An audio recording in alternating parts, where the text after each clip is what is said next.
एक हरा भरा और बहुत प्यारा जंगल था।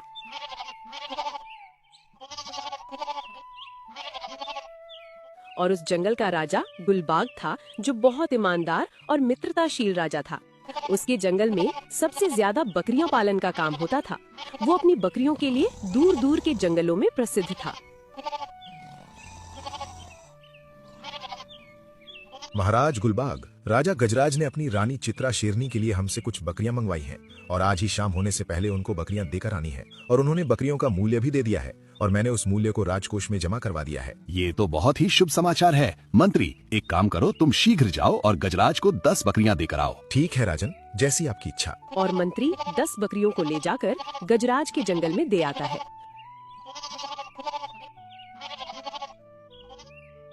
अरे टोना, तुझको पता है आजकल गुलबाग महाराज के जंगल की बकरियों की चर्चा चारों तरफ हो रही है। और मुझसे तो गजराज भी कल कह रहे थे कि वो आज के दिन गुलबाग के जंगल से 10 बकरियां मंगवाएंगे। क्या कहा महाराज गजराज ने? 10 बकरियां मंगवाई? लेकिन वो तो शाकाहारी है, वो तो बकरियां खाते नहीं हैं। फिर बकरियों का क्या करेंगे? वाह टोना वाह, तू ये तो जानता है कि गजराज शाकाहारी है, लेकिन ये कैसे भूल गया कि गजराज की जो गर्लफ्रेंड थी वो तो मांसाहारी थी, जिससे गजराज ने अब शादी कर ली है और वो मटन बिरयानी खाना बहुत पसंद करती है। बस उसी के लिए गजराज ने 10 बकरियां मंगवाई थी। अच्छा, अब समझा मैं। जो चित्रा शेरनी थी वही थी ना गजराज की गर्लफ्रेंड? उसी से शादी की है ना गजराज ने? हाँ, वही चित्रा शेरनी। लेकिन महाराज, आप भी तो उस चित्रा के दीवाने हुआ करते थे और चित्रा आपके जात बिरादरी से भी थी, फिर भी उसने आपसे शादी नहीं की। अरे टोना, तुम ये किस दुनिया में जी रहे हो? जात बिरादरी का होना ही काफी नहीं होता। तुम तो जानते हो मेरा प्यार एक तरफा था। चित्रा मुझे पसंद नहीं करती थी, लेकिन मैं चित्रा को पसंद करता था और मैंने कभी उससे कहा भी नहीं। बस यही कारण था कि गजराज ने उससे शादी कर ली और मैं खुद भी उसकी शादी में शामिल हुआ था। एक काम कर, चित्रा ने 10 बकरियां मंगवाई हैं, तू भी 10 बकरियां मंगवा ले। हम भी आज मटन बिरयानी खाएंगे। ठीक है महाराज, मैं खुद ही जाकर गुलबाग के जंगल से बकरियां खरीद कर ले आऊंगा। इस बहाने मुझको गुलबाग के जंगल को घूमने का मौका भी मिल जाएगा। बकरियों की वजह से वो जंगल काफी चर्चाओं में बना हुआ है, जिसको जानवर दूर दूर से देखने के लिए आते हैं और उस जंगल से बकरियां खरीद कर ले जाते हैं। और टोना गुलबाग से बकरियां खरीदने के लिए चला जाता है।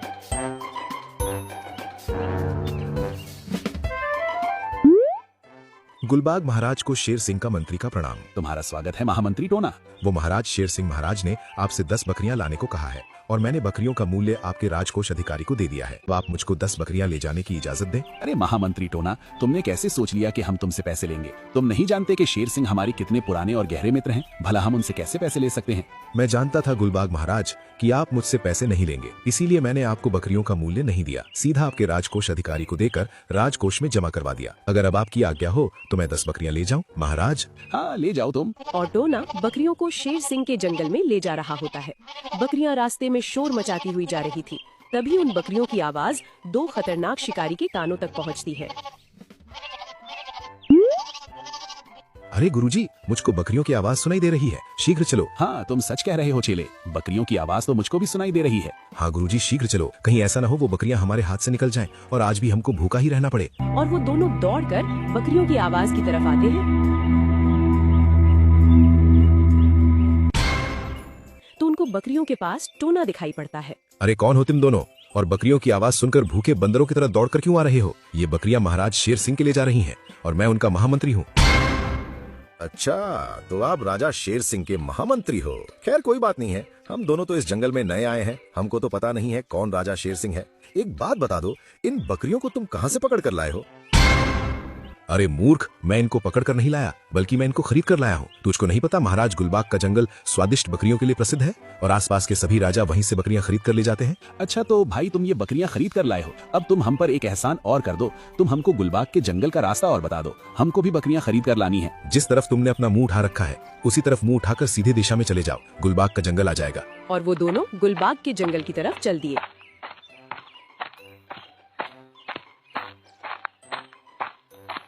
गुरुजी, हमारे पास तो पैसे भी नहीं है और आपने उस महामंत्री से बोल दिया कि हम गुलबाग के जंगल से बकरियां खरीद कर लाएंगे। हमारे पास तो एक बकरी खरीदने के लिए भी पैसे नहीं है, फिर बकरियां कहाँ से खरीदेंगे? अरे लकी, तू अभी मुझको जानता नहीं है। हमारे पास पैसे नहीं है तो क्या हुआ, हमारे पास दिमाग तो है ना, हम इसी का इस्तेमाल करके हर दिन एक बकरी खाएंगे। कहीं गुरुजी आप चोरी का प्लान तो नहीं बना रहे हैं? हाँ, तुमने बिल्कुल ठीक कहा मेरे चेले। हम रात के समय गुलबाग के जंगल में जाएंगे और वहाँ से एक बकरी चुरा कर ले आया करेंगे। इतना बड़ा बकरियों का कारोबार है गुलबाग का, भला उसको एक बकरी की क्या ही गिनती रहेगी। अरे हाँ गुरुजी, ये आपने 100 आने सच बात की है। एक बकरी की उसको क्या ही गिनती रहेगी। बकरी का नाम सुनते ही मेरे मुंह में तो अभी से पानी आ रहा है। आज तो हम पक्का बकरी ही खाएंगे गुरुजी। अरे हाँ, आज मैं तुमको पक्का बकरी ही खिलाऊंगा, तुम चिंता मत करो। और कुछ समय के बाद रात होती है और वो दोनों गुरु चेले गुलबाग के जंगल में चले जाते हैं।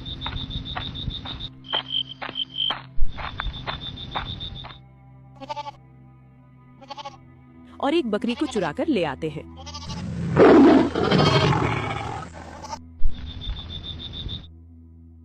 अरे वाह गुरुजी, इस बकरी से तो मेरा पेट भर गया। सच में बहुत ही नरम मांस था इस बकरी का तो। और इस बकरी का मांस कितना खुशबूदार था, इसमें से बिल्कुल भी गंध नहीं आई जैसे और बकरियों के मांस में से आती थी। अरे हाँ, शायद यही वजह है कि गुलबाग की बकरियां दूर दूर तक मशहूर हैं। कोई बात नहीं है, अब तुम आराम से सो सकते हो। पेट तो तुम्हारा फुल है ना? अरे हाँ गुरुजी, आज मेरा पेट ओवरफुल है। महाराज गुलबाग, आज रात को मैंने बहुत सारी बकरियों की आवाज एक साथ सुनी थी। ये मेरे साथ पहली बार हुआ है। पता नहीं सारी बकरियां आधी रात को एक ही बार में क्यों शोर मचा रही थी। अरे हमारे पास बहुत सारी बकरियां हैं, जिनमें से 2-4 बकरियां तो हर बार शोर मचाती ही रहती हैं। इसमें चौंकने की क्या बात है? वो कोई नया शोर मचा रही है क्या? उन्होंने रात में कोई गाना सुना दिया तुमको? नहीं, वो बात नहीं है महाराज, आप नहीं समझेंगे। और महामंत्री दूर जाकर एक पेड़ की ठंडी छाया में बैठ जाता है। अरे यार, आज से पहले तो मैंने ऐसी आवाज कभी नहीं सुनी। हो ना हो कोई ना कोई तो बकरियों के पास आया था। वो कोई ऐसा वैसा शोर नहीं था, बल्कि वो एक डर की आवाज थी। मैं आज रात को सोऊंगा नहीं और देखूंगा कि बकरियां किस कारण से शोर मचा रही हैं। वो शोर बिल्कुल अजीब सा था। और वो दोनों गुरु चेले रात होते ही बकरियों को चुराने के लिए आ जाते हैं।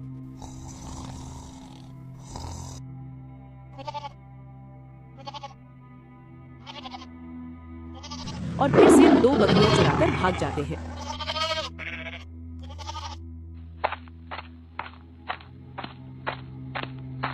अरे कोई तो था, लेकिन मुझको अंधेरे में दिखाई नहीं दिया। और ये बकरियां भी काफी शोर मचा रही हैं। मुझको तो ऐसा लग रहा है जैसे कोई बकरियों को चुरा कर ले गया हो, लेकिन मुझको अंधेरे की वजह से दिखाई नहीं दिया। अब मुझको बकरियों की गिनती करनी होगी, नहीं तो मैं उस चोर को कभी पकड़ नहीं पाऊंगा। अरे वाह गुरुजी, तुमने तो क्या कमाल का आइडिया निकाला। तुम तो बिना मूल्य दिए ही फ्री की बकरियां खा रहे हो। अरे आखिर मैं तेरा गुरु हूँ ना, कुछ ना कुछ जुगाड़ तो लगाना ही पड़ेगा, नहीं तो फिर तो मुझको गुरु का दर्जा कैसे देगा? ये बता, तेरा पेट कल की बकरी से भर गया ना? अरे हाँ गुरुजी, मेरा पेट कल की बकरी से भर गया। लेकिन एक काम करना गुरुजी, कल तुम ही बकरी चुरा कर लाना। वो क्या है ना, मुझको अंधेरे में कुछ दिखाई नहीं देता, तुमको तो साफ साफ सब कुछ दिखाई देता है। कोई बात नहीं है, तुम यहीं पर आराम करना। अब बकरियां पकड़ना बिल्कुल आसान है, कुछ भी मेहनत नहीं करनी पड़ती। मैं स्वयं पकड़ कर ले आऊंगा। मैंने उसके पैरों की आवाज को महसूस किया था, लेकिन मैं उसको देख नहीं पाया। और मैंने जो बकरियों का शोर सुना, उसमें मुझको एक डर का संकेत सुनाई दे रहा था। आज मैं बकरियों की गिनती कर देता हूँ, जिससे मेरा वहम भी दूर हो जाएगा। 1 2 3 4 5 6 7 8। और फिर मंत्री ने बकरियों की गिनती को पूरा कर लिया और फिर आराम से जाकर सो गया। और फिर रात गहरी होती है और बाघ एक बकरी को दबोच कर ले जाता है।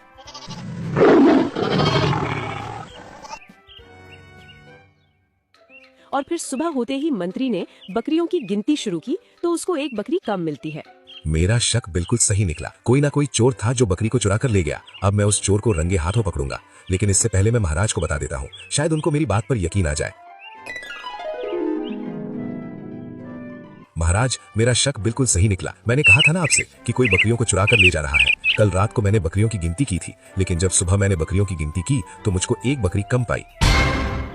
लेकिन महामंत्री कौन हो सकता है जो बकरियों को चुरा कर ले जा रहा है? क्या तुम उसको रंगे हाथों पकड़ सकते हो? महाराज, अगर आप मेरा साथ दे तो मैं उसको अवश्य पकड़ सकता हूँ। आज रात को वो फिर से बकरी चुराने के लिए आएगा और मैं ऐसा जाल बिछाऊंगा कि वो मेरे जाल में अवश्य फंस जाएगा। महामंत्री, क्या तुम सच में जाल बिछाओगे? हाँ महाराज, मैं बकरियों के पास जाल बिछाऊंगा और चोर मेरे बिछाए जाल में जरूर फंस जाएगा। फिर हम सुबह होते ही उस चोर को अच्छे से मजा चखाएंगे। गुरुजी, इस बार मैं भी आपके साथ चलूंगा।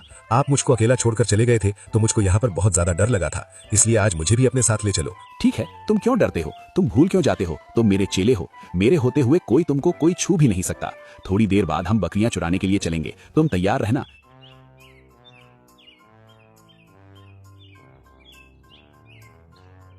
महाराज, मैंने बकरियों के पास अच्छे से जाल को लगा दिया है। वो चोर मेरे लगाए जाल में अवश्य फंसेगा। देखते हैं मंत्री, तुम्हारे जाल में कोई फंसता है या नहीं। और दोनों गुरु चेले बकरी को चुराने के लिए आते। शेर सिंह आज विशेष घोषणा करने वाला है, इसीलिए सारे जानवर शेर सिंह के दरबार में इकट्ठा हुए हैं।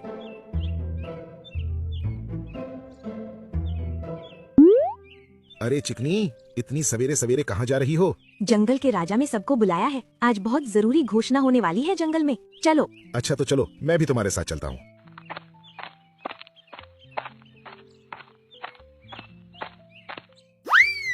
चल पुत्र, आज हमारे राजा एक महत्वपूर्ण घोषणा करने वाले हैं। चल तू भी मेरे साथ चल। या आज भी सोता ही रहेगा तू? अरे मैं भी आलसी जीव को जगाने की कोशिश कर रहा हूँ। ये तो हमेशा सोता ही रहता है। मैं अकेला ही चला जाता हूँ।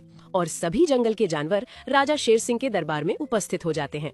आप सभी मेरे बुलाने पर यहाँ पर इकट्ठा हुए हैं, इसलिए मैं आपका दिल से धन्यवाद करता हूँ। आप सोच रहे होंगे कि महाराज ने हमको सवेरे सवेरे क्यों बुलाया है, तो मैं आप सभी को बता देता हूँ कि अभी अभी मुझको एक सूचना मिली है कि हमारे जंगल में जग्गा लुटेरा अपने साथी के साथ आ चुका है। और वो इतना ज्यादा खतरनाक है कि वो जिस भी जंगल में जाता है वो वहाँ के राजा को कंगाल बनाकर ही उस जंगल से जाता है। इसीलिए हमने उस जग्गा लुटेरे पर इनाम रखा है। जो कोई भी उस जग्गा लुटेरे को पकड़कर हमारे हवाले करेगा या उसकी सूचना हमको देगा तो हम उसको सोने की 100 मोहरें देंगे। क्या कहा? जग्गा लुटेरा? जग्गा लुटेरा, वो भी हमारे जंगल में?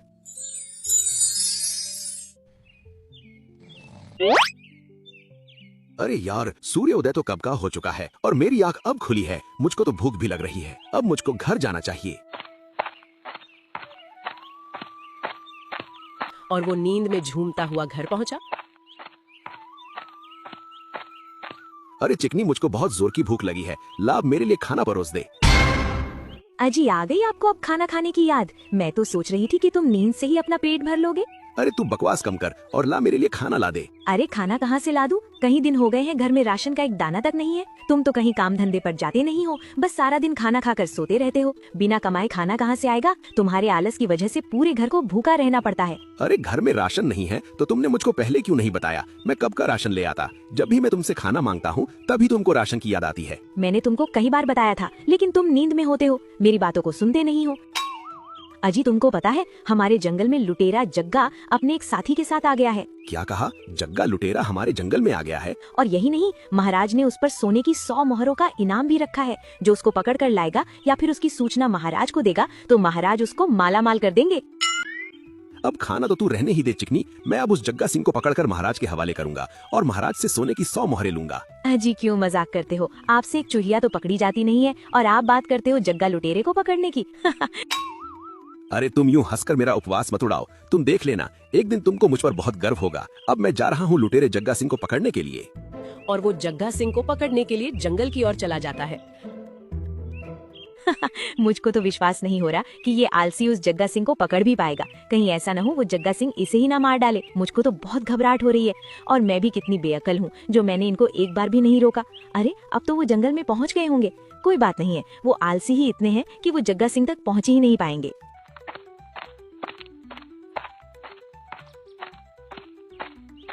अरे यार, मुझको तो चलते चलते रात हो गई। पता नहीं वो जग्गा सिंह और कितनी दूर मिलेगा।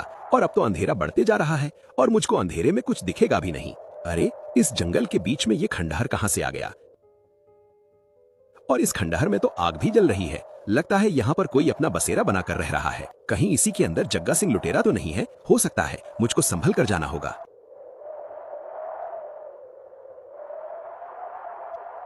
अरे चेले, तुमको नींद नहीं आ रही है क्या? काफी रात हो रही है, सो जाओ अब तुम। गुरुजी, मुझको तो इस जंगल में बहुत ही ज्यादा डर लग रहा है। आपको पता है, आज शेर सिंह ने अपने जंगल के सभी जानवरों को बुलाकर इकट्ठा किया है और उनको हमारे बारे में बता दिया है कि हम उसके जंगल में आ गए हैं और छुप कर रह रहे हैं। और जो कोई भी जानवर हमको पकड़वाएगा उसको शेर सिंह सोने की 100 मोहरें देगा। अरे चेले, शेर सिंह की ये बात तो मुझको बहुत बुरी लगी। हमारी दहशत आसपास के सभी जंगलों में है और शेर सिंह ने सिर्फ हमारे ऊपर सोने की 100 मोहरों ही इनाम में देने की घोषणा की है। अच्छा, तो ये है जग्गा लुटेरा और उसका साथी। अच्छा, तो ये दोनों यहाँ पर छुप कर रह रहे हैं। ये तो बहुत शातिर हैं। इनको तो मुझको प्लान बनाकर पकड़ना होगा। अब मैं सुबह होने का इंतजार करता हूँ और फिर सुबह होते ही मैं ऐसा प्लान बनाऊंगा कि ये दोनों मेरे जाल में ऐसे फंस जाएंगे जैसे मकड़ी मक्खी को फंसाती है। और फिर जग्गा लुटेरा और उसका साथी दोनों सो जाते हैं। अरे सुबह हो गई और वो अभी तक घर भी नहीं लौटे हैं। कहीं ऐसा तो नहीं जग्गा लुटेरे ने उनको मार दिया हो? हे भगवान, ऐसा नहीं हो सकता। मैंने तो उनको गुस्से में खाना भी नहीं दिया था। पता नहीं वो किस हाल में होंगे। अरे वाह, नींद तो अच्छी पूरी हुई, लेकिन मुझे तो भूख भी लग रही है और मुझको खाने का जुगाड़ भी करना है और जग्गा लुटेरे को भी पकड़ना है। उन दोनों के पास चलता हूँ और वहीं पर खाने का प्रबंध करूंगा। और वो सहमे हुए कदमों से जग्गा लुटेरे के पास गया। अरे गुरुजी, मुझ अनाथ प्राणी का प्रणाम स्वीकार करें। नहीं गुरुजी, इसका प्रणाम स्वीकार मत करना। मुझको तो इसके चेहरे पर छल दिखाई दे रहा है। अरे कौन हो तुम और हमारे इस गुप्त स्थान पर क्यों आए हो? क्या तुमको अपनी जान की परवाह नहीं है? शायद तुम नहीं जानते कि हम कौन हैं। मैं आप दोनों को भली प्रकार से जानता हूँ। आपकी चर्चाएं तो आसपास के सभी जंगलों में हो रही हैं और आपकी इसी बहादुरी से मैं प्रभावित होकर आपकी शरण में आना चाहता हूँ। कृपया करके मुझको भी अपना चेला बना लो। मैं आपकी दिन रात खूब सेवा करूंगा। नहीं गुरुजी, इसको अपने पास मत रखना। हो सकता है ये किसी राजा का मुखबिर हो और हमारी खबर राजा को दे दे। हम मुसीबत में भी पड़ सकते हैं, इसलिए इसको तुरंत मार डालो। अरे चेले, तुम थोड़ा शांत भी रहा करो। मुझको तो इस अजनबी की आंखों में सिर्फ त्याग और प्रेम ही दिख रहा है। एक काम करना अजनबी, पहले तो तुम ये बताओ तुम्हारा नाम क्या है? मेरा नाम नीलू है और मैं अनाथ हूँ। मेरा इस जंगल में कोई भी नहीं है। मेरी एक माँ थी जिसको राजा ने मरवा दिया था और मैं राजा से बदला लेना चाहता हूँ, इसीलिए मैं आपके पास आया हूँ गुरुजी। राजा से बदला लेना चाहते हो? नीलू, फिर तो तुम सही जगह पर आ गए हो। हम भी तो यहाँ पर राजा को लूटने के लिए ही आए हैं। अब आप मुझको भी अपना चेला बना लो और मैं आपके लिए पके पके फल लेकर आया करूंगा और आपकी सेवा का पूरा ध्यान रखूंगा। ठीक है तो नीलू, अब तुम जाओ और हमारे लिए पके पके फल लेकर आओ। आज से तुम अपने आप को अनाथ मत कहना, क्योंकि आज से तुम हमारे साथ रहोगे। जिसका कोई नहीं होता उसका जग्गा लुटेरा होता है। और नीलू सियार फल लेने के लिए जंगल में चला जाता है। गुरुजी, हमने इसको रख तो लिया है, लेकिन मुझको तो इस पर भरोसा नहीं हो रहा। मुझको तो लग रहा है किसी राजा ने इसको हमारे पास भेजा है। अरे चेले, तुम अपनी जासूसी की किताब बंद रखा करो। मुझको नीलू के ऊपर पूरा भरोसा है। वो किसी भी राजा का जासूस नहीं है, बल्कि एक अनाथ, असहाय और राजा के द्वारा सताया हुआ है। जाओ जाकर अपना मुंह धो लो। नीलू फल लेकर आता ही होगा। और नीलू फल लेकर आता है और उनके लिए खाना भी बनाता है और उनका विश्वास जीत लेता है। और ऐसे ही धीरे धीरे पूरा 1 महीना बीत जाता है। अरे आज पूरा 1 महीना हो गया और मेरे नीलू का कुछ भी पता नहीं है। पता नहीं कहाँ पर होगा और किस हाल में होगा। अरे नीलू, आज जरा तू खिचड़ी बना दे यार। और एक काम करना, जो कुछ भी सब्जी रसोई में है वो सब की सब उस खिचड़ी में डाल देना। जी गुरुजी, मैं आपके लिए ऐसी खिचड़ी बनाऊंगा जिसको आप जिंदगी भर याद रखेंगे। मेरी खिचड़ी आप कभी भूल नहीं पाओगे। अच्छा समय है, अब इन दोनों को राजा से पकड़वा देना चाहिए। इनको मुझ पर पूरा भरोसा भी हो गया है। और नीलू खिचड़ी बनाते समय उसमें नींद की दवाई डाल देता है। महाराज, ये रहा वो दुष्ट लोमड़ जो हमारे जंगल के मासूम जानवरों का शिकार करके खाता था। और ये हमारे जंगल से अब तक 100 से भी अधिक जानवरों का शिकार करके खा चुका है। हाँ महाराज, मंत्री जी बिल्कुल ठीक बोल रहे हैं। ये इतना दुष्ट प्रवृत्ति का ही है। इसने मेरे नवजात बच्चे को नहीं छोड़ा। ये मेरे बच्चे को भी चुराकर भाग गया और उसको भी खा गया होगा। पूछो इससे। क्यों बे लोमड़, ये रुचिका मैडम बिल्कुल ठीक बोल रही है ना? तूने ही इसके नवजात बच्चे को चुराया था। तुझको इतनी हैवानियत करते हुए शर्म नहीं आती? बोल, तूने इसके नवजात बच्चे को क्यों चुराया था? वो महाराज, इसमें मेरी कोई भी गलती नहीं है। वो मैंने इसके बच्चे को मजबूरी में चुराया था। अच्छा, मजबूरी में चुराया था? क्या बोला? मजबूरी में चुराया था? अरे मूर्ख लोमड़, बच्चे चुराने की भी कोई मजबूरी होती है क्या? चल कोई नहीं, बता आखिर ऐसी क्या मजबूरी थी तेरी कि तूने इसके बच्चे को चुराया? वो महाराज, मेरे पिताजी है ना पिताजी, वो अब बहुत बूढ़े हो गए हैं। उनके मुंह में दांत नहीं है, तो उन्होंने मुझसे कहा था कि तू मेरे लिए जानवरों के नवजात बच्चे लेकर आया कर। उनका मांस बहुत मुलायम होता है, मुंह में जाते ही घुल जाता है और पच भी आराम से जाता है। इसीलिए मैं अपने पिता की सेवा के लिए इसके नवजात बच्चे को चुरा कर ले गया था और उसको मेरे पिताजी ने खा लिया। मैं सिर्फ अपने पिताजी की आज्ञा का पालन कर रहा था और उनकी सेवा करना मेरा परम धर्म है। क्या कहा? तेरा बूढ़ा घूसट बाप मेरे नवजात बच्चे को खा गया? हे भगवान, इतना अनर्थ कोई बूढ़ा कैसे कर सकता है?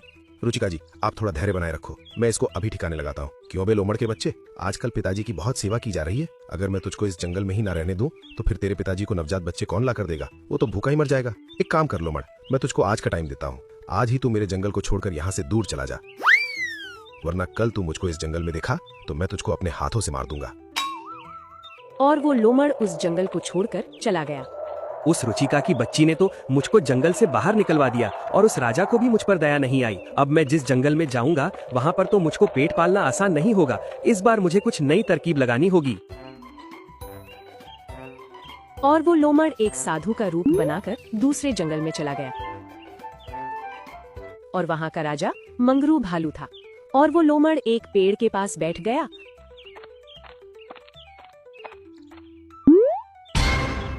अरे, ये हमारे जंगल में तपस्वी कहाँ से आ गया? इसको पहले तो यहाँ पे कभी नहीं देखा था।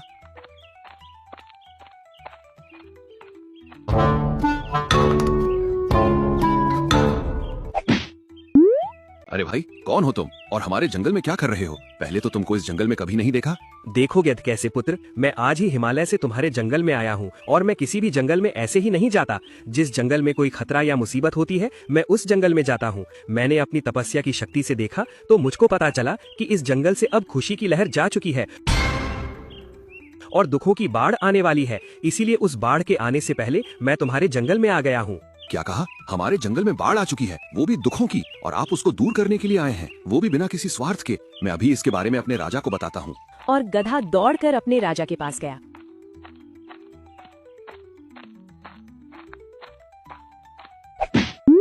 महाराज मंगरू की जय हो। वो हमारे जंगल में एक तपस्वी आया है। वो कह रहा है कि हमारे जंगल से खुशियां जा चुकी हैं और दुखों की बाढ़ आने वाली है, और दुखों की बाढ़ को रोकने के लिए वो तपस्वी इस जंगल में आया है। इसका मतलब हमारे जंगल का सत्यानाश होने वाला है। इससे पहले हमारे जंगल का कुछ भी अनिष्ट हो, मैं उस तपस्वी से इसका उपाय जानकर आता हूँ। लेकिन मंगरू महाराज, हो सकता है वो कोई पाखंडी हो और हमारे जंगल को लूटने के लिए आया हो, या वो कोई जासूस भी हो सकता है। हमको उसकी पुष्टि कर लेनी चाहिए। हाँ, तुमने बिल्कुल ठीक कहा। मैं पहले इसकी पुष्टि करके आऊंगा, और फिर अगर उसकी बात सही निकलती है और वो सच्चा तपस्वी है तो फिर हमको उसकी बात पर गौर करना पड़ेगा, नहीं तो हमारा जंगल किसी बड़ी मुसीबत में पड़ सकता है।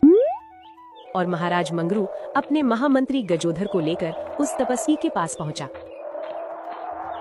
आप कौन हो और हमारे जंगल में हमारी बिना आज्ञा के तुम यहाँ पर क्या कर रहे हो? हमको किसी से भी कोई भी आज्ञा लेने की आवश्यकता नहीं पड़ती, और ना ही हम किसी के जंगल में बिना बुलावे के आते हैं। लेकिन साधु महाराज, हमारे महाराज मंगरू ने तो आपको बुलाया नहीं है, फिर आप बिना बुलाए यहाँ पर कैसे आ गए? क्या ये बात आपके वाक्य के विपरीत नहीं है?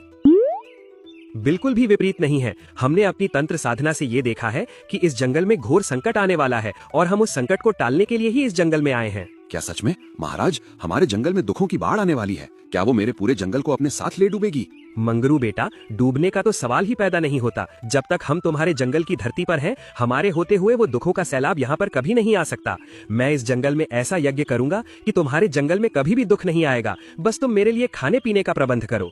आप खाने पीने की बिल्कुल भी चिंता मत करो। मैं आपके लिए सुबह शाम खाना भेज दिया करूंगा। बस आप उस दुखों की बाढ़ को रोकिए महाराज। जाओ महाराज, अब आप अपने कक्ष में जाकर विश्राम करो और मेरे लिए शाम के भोजन की व्यवस्था करो।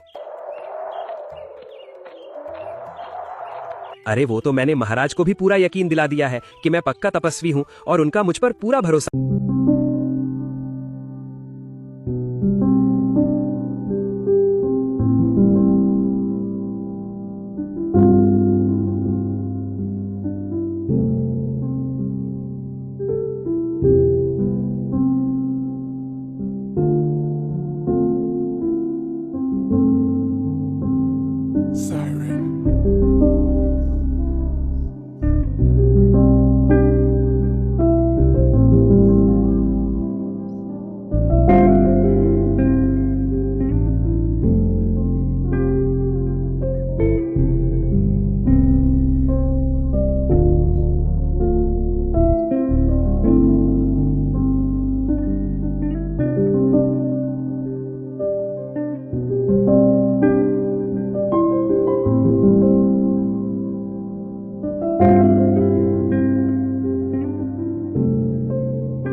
अपने महाराज को देखकर वो धूर्त लोमड़ काफी डर गया। अरे ये दुष्ट कहाँ से आ गया और ये मंगरू इसको मेरे पास क्यों लेकर आया है? कहीं ये मुझको पहचान ना ले। अगर उसने मुझको पहचान लिया तो मेरे खाने के लाले पड़ जाएंगे। महाराज, ये है वो तपस्वी जो मेरे जंगल के संकट को टालने के लिए आए हैं। अरे मंगरू, ये तपस्वी तो कहीं देखा हुआ लगता है, और इसको कहाँ देखा है मुझको ठीक से याद नहीं आ रहा है। ये मेरी पहचान में तो आ गया है। अरे महाराज, हमारे तपस्वी जी की छवि इतनी सुंदर है कि जो भी इनको देखता है ऐसे ही बोलता है। महाराज ने उस तपस्वी को थोड़ा और गौर से देखा तो वो उस धूर्त पाखंडी लोमड़ को पहचान गया। अरे हाँ मंगरू, याद आ गया। ये तो मेरे जंगल का दुष्ट लोमड़ है। ये तुझको तपस्वी बनकर ठग रहा है। तू नहीं जानता, इसने मेरे जंगल में 100 से अधिक जानवरों को अपना शिकार बनाया था। अरे इस दुष्ट ने तो मेरा सारा भांडा फोड़ दिया। अब तो मुझको भागना ही पड़ेगा। अरे तपस्वी जी, क्या मेरे दोस्त महाराज ठीक कह रहे हैं? आपने इनके जंगल में जानवरों का शिकार किया था और आप कोई तपस्वी नहीं है। सच सच बताओ। मंगरू की इतनी बात सुनते ही वो धूर्त लोमड़ वहाँ से 9-2-11 हो गया।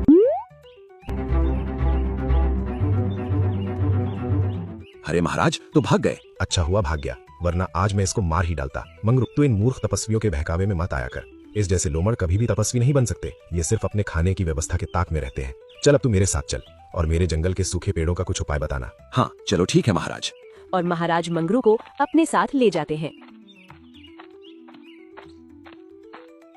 उस राजा के बच्चे ने मेरा सारा प्लान चौपट कर दिया।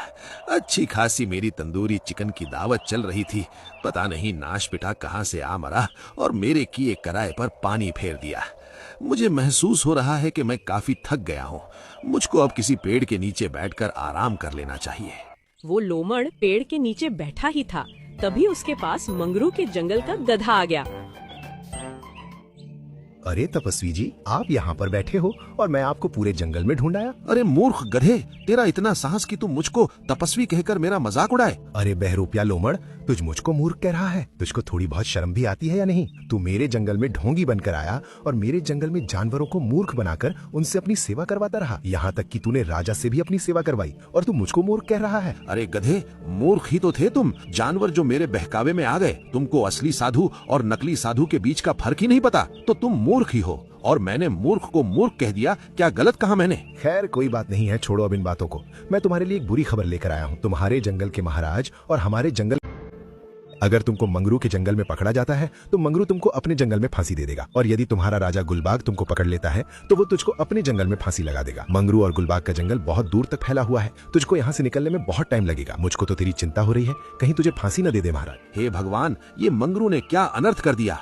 और मैं तो गुलबाग के ही जंगल का जानवर था, उसको मुझ पर जरा सा भी तरस नहीं आया। अब मेरी बुद्धि तो काम नहीं कर रही। गधे, अब तू ही मुझको कुछ गधा बुद्धि दे जिससे मैं इस फांसी पर लटकने से बच जाऊं। ठीक है, तो लोमड़ तू एक काम कर, इस समय मंगरू और गुलबाग दोनों गुलबाग के ही जंगल में हैं। तू अपने जंगल में चला जा और उन दोनों से क्षमा मांग ले। और जब वो तुझको क्षमा ना करें तो तू उनसे कह देना कि जो उनके जंगल में पेड़ सूख रहे हैं मैं उनको हरा भरा कर दूंगा। अगर वो मुझको क्षमा कर देंगे तो शायद महाराज अपने जंगल को बचाने के लिए तुझ पर तरस खा जाए। तो जल्दी चला जा। ठीक है गधे भाई, अगर मैं जीवित रहा तो तुम्हारा ये एहसान अवश्य चुकाऊंगा। और वो शीघ्र गुलबाग के जंगल में पहुंच गया। बाग महाराज को और मंगरू राजा को कमजोर और मंद बुद्धि लोमड़ का प्रणाम। अरे लोमड़, आज तूने ये कैसे मान लिया कि तुम मंद बुद्धि का है? तू तो अपने आप को बड़ा ही होशियार समझता था, और तूने अपनी होशियारी दिखाई भी थी मंगरू के जंगल में जाकर। अरे महाराज, ऐसी होशियारी किस काम की जो हमेशा साथ न दे। आपने एक ही बार में मेरी सारी होशियारी पकड़ ली। वैसे लोमड़, तुझको ये तो पता होगी ना कि हम दोनों ने तुझको देखे ही फांसी देने का हुक्म जारी कर दिया है। महाराज गुलबाग ने अपने जंगल में और मैंने अपने जंगल में। तू जिस जंगल में भी हमको दिखेगा हम तुझको इस जंगल में पकड़कर फांसी दे देंगे। हाँ महाराज, मुझको अच्छी तरह से पता है। इसीलिए तो मैं आपसे अपने कर्मों के लिए और अपनी जान की सलामती के लिए क्षमा मांगने आया हूँ। कृपया करके मुझ गरीब पर रहम खाओ महाराज। रहम? वो भी तुझ जैसे नालायक लोमड़ पर? तूने भी तो हमारे जंगल के जानवरों को मार कर खाया था, तुझको उन पर रहम नहीं आया? फिर भला मैं तुझ पर रहम कैसे कर लूं? अगर महाराज आप मुझको क्षमा करते हो तो मैं आपके जंगल के सभी सूखे पेड़ों को फिर से हरा भरा कर दूंगा, और मैं आपको वचन देता हूं कि मैं आगे से आपके जंगल में कोई भी ऐसी गलती नहीं करूंगा जिससे आपको शर्मिंदा होना पड़े और मेरी जान पर नौबत आए। कृपया करके इस मेरी गलती को क्षमा कर दो। मैं आपके सारे पेड़ पौधों को हरा भरा कर दूंगा फिर से। ठीक है तो लोमड़, महाराज तुझको क्षमा कर देंगे, लेकिन तूने दोबारा से किसी जानवर की तरफ आंख उठाकर भी देखा तो तुझको मैं अपने हाथों से फांसी पर लटका दूंगा। जा और जाकर सूखे हुए पेड़ों को फिर से हरा भरा कर।